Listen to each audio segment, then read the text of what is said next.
नमस्कार, SD news देख रहे हैं आप और मैं हूं आपके साथ गौरी रानी। पिछले 23 फरवरी से पोषण सखी की दीदियां धरना स्थल पर आंदोलित हैं। सरकार से अपनी मांगों को लेकर लगातार गुहार लगाती हुई नजर आई। विधानसभा भी पहुंची और सत्ता पक्ष और विपक्ष के विधायक भी उनके मांगों पर समर्थन जताते हुए नजर आए।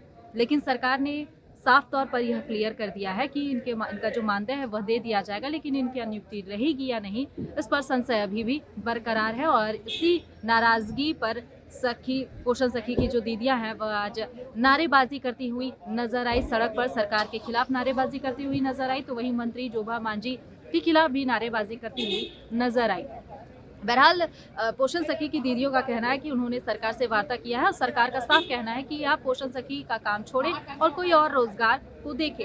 इसके साथ ही सरकार ने सुझाव दिए कि आप बत्तख पालन कर सकते हैं, मुर्गी पालन कर सकते हैं। तो सरकार के इस जवाब पर पोषण सखी की दीदियां नाराज हुई और वह कहती हैं कि अगर मैं इतनी पढ़ लिख गई हूं तो क्या मैं बत्तख और मुर्गी पालन करूं। तो एक तरफ सरकार ने पोषण सखी की दीदियों को नसीहत दी है कि आप कोई और रोजगार से जुड़े, आप पशुपालन करें, तो वहीं पोषण सखी की दीदियां जो है वो सरकार पर नाराजगी जता रही हैं।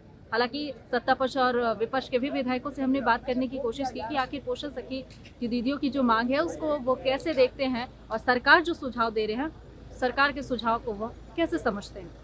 आप भी सुनिए कि सत्ता पक्ष और विपक्ष के विधायक क्या कुछ कह रहे हैं। कांग्रेस विधायक बंधु तिर्की है हमारे साथ इस वक्त। सर, पोषण सखी यो की दीदी जो है वो आज विधानसभा का घेराव के लिए निकल रही थी, पुलिस उन्हें बलपूर्वक रोका है। क्या आप लोग क्यों नहीं लगता है कि उनकी मांगे जायज़? देखिए, माननीय मुख्यमंत्री जी बिल्कुल इसमें स्पष्ट कह चुके हैं कि केवल पोषण सखी को आप उसी के लिए आप केवल जिद ना करें, कहीं वो दूसरी जगह अल्टरनेटिव व्यवस्था करने के लिए। सरकार कह रही है कि आप मुर्गी पालन करें, बत्तख पालन करें, और उनका कहना है कि वो पढ़ लिख कर ये काम क्यों करे। तो मुख्यमंत्री पहले अपनी भाभी को, अपने भाई को बोले कि बत्तख पालन करे। पहले सरकार से उनको बात करनी चाहिए, क्या उनसे बात करनी चाहिए। कहीं ना कहीं कम्युनिकेशन गैप हो रहा है, लगता है। बात करना चाहिए, बात होनी चाहिए।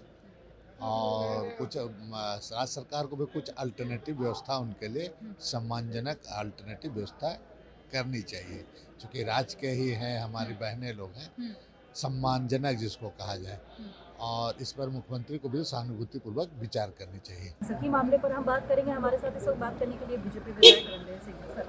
रघुवर सरकार के वक्त पोषण सखी की नियुक्ति हुई थी और अब सरकार उन्हें हटाने का फैसला ले रही है। साफ तौर पे नकारा नहीं है, लेकिन फैसला यही लिया गया है कि उनका मानदेय जो है वो दे दिया जाएगा, लेकिन नियुक्ति जो है वो कंटिन्यू रहेगी। इस पर संशय बरकरार है। हालांकि सरकार ने यह भी कहा है कि पोषण सखियों की कोई जरूरत नहीं है, आप इसके जगह पर बत्तख पालन करें, मुर्गी पालन करें। आप कैसे समझ पा रहे हैं? देखिए, ये सरकार गोल गोल घुमा के बात करने वाली सरकार है। पोषण सखी अपने क्षेत्रों में जितना बढ़िया से उन्होंने काम किया है, पोषण सखी बहनों का जो चयन किया गया था आदरणीय रघुवर जी की सरकार में, तो ये पोषण सखी ग्रामीण क्षेत्रों में स्वास्थ्य विभाग का एक रीढ़ का हड्डी था। और इनको जिस तरह से सरकार ने जलील करने का काम किया है, सरकार कह रही है कि हम की जब पोषण सखी बहनें रोड पर उतरी हुई हैं, सरकार कह रही है कि हम जो है इसी मानदेय देने का पुराना बकाया उनको जो है सो हम आगे काम पर नहीं रखेंगे। तो मैं ये राज्य सरकार को कहना चाहता हूँ कि आप उनको क्यों हटाओगे। सबसे ज़्यादा पोषण सखी हमारे मुख्यमंत्री जी के इलाके से आते हैं, साहिबगंज जिला से है, दुमका जिला से है, पाकुड़ से है, गोड्डा जिला से। उन 4 जिलों में ज़्यादा वहाँ पर पोषण सखी का गठन हुआ था। हालांकि मेरा देवघर जिला में मैं आता हूँ, वहाँ पे गठन नहीं हुआ था। तब तक हमारी सरकार रघुवर जी की सरकार चली गई। ये सब पोषण सखी बहनों को इमीडिएट सरकार उनकी बातों को गंभीरता से ले और उनको हर हाल में राज्य सरकार को रखना पड़ेगा। हम लोग किसी को भी आप नौकरी से या काम से इस तरह हटा नहीं सकते। वो कहाँ जाएगी बेचारी महिलाएं, कहाँ जाएगी? अभी आप देखो, हमने सदन में उठाया मामला सहिया बहन। सहिया बहनों को 24 महीने से देवघर जिला में उसका जो मानदेय है, लाभार्थी का जो उनका प्रोत्साहन राशि है, वो अभी तक नहीं मिला। क्योंकि वो बहनों ने कोरोना काल में इतना अच्छा काम किया। कोरोना काल में सभी सहिया बहनों ने वैक्सीनेशन से लेकर और अनेक तरह के अच्छे काम उन्होंने किया। और उन सहिया बहनों का ने जो प्रसव का काम भी वो बहनें देखती है, इलाज की काम भी वो देखती है बहनें। उनका आज तक जो है 24 महीना से मानदेय लाभार्थी का पैसा ही सरकार ने दिया। हमारे साथ इस वक्त बात करने के लिए मंत्री जगन्नाथ महतो।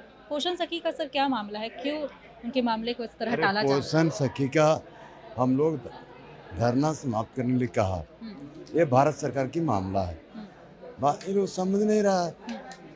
उनका कहना है कि लेटर आप लोग लेट अरे कहाँ लेटर लेटर हम जाके उसको उठाने बोले कि धरना समाप्त करो, आपकी मांगों पर विचार हो रहा है, उसके बाद भी जबरदस्ती किया जा उनका रहा है। कहना है कि सरकार से वार्ता हुई तो सरकार कह रहे हैं कि पोषण सखी के पीछे आप लोग क्यों पढ़े हैं, आप मुर्गी पालन करिए, बत्तख पालन करिए। तो जब पढ़े लिखे हैं तो क्यों, क्या कहेंगे?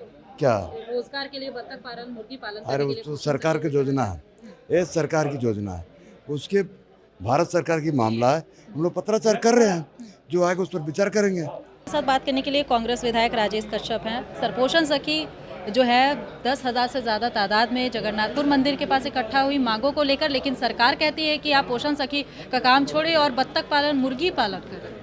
देखिए ये पढ़ ये लिख कर यही किया जा सकता है झारखंड में? नहीं, ये केंद्र सरकार के द्वारा प्रायोजित योजना रही थी। पूरे सत्र में अभी पोषण सखी, पोषण दीदियों का मांग उठता रहा है और तकरीबन सारे लोग इसका समर्थन भी करते हैं। क्योंकि कोई भी योजना या पोषण सखी को अगर जिस टाइम में यहाँ पे बहाल किया गया, उस टाइम में केंद्र उनको प्रोत्साहित राशि देती थी, लेकिन आज एकाएक केंद्र के द्वारा प्रोत्साहित राशि देना बंद कर दिया। अगर उनका तर्क है कि अगर आपको चलाना है तो आप इन लोगों को रखिए, इनका मानदेय आप भुगतान करिए। चूँकि हमारे राज्य के ये दीदी हैं, हम लोगों को सहानुभूति है, हम लोग प्रयास कर रहे हैं कि उनको कैसे व्यवस्थित करें। हमारा तो व्यक्तिगत मांग अगर आप कहेंगे तो मैं पोषण जो सखी हैं, हमारी जो दीदियाँ हैं, उनको मानदेय बढ़ा करके, प्रोत्साहन राशि बढ़ा करके उनको बहाल करना चाहिए।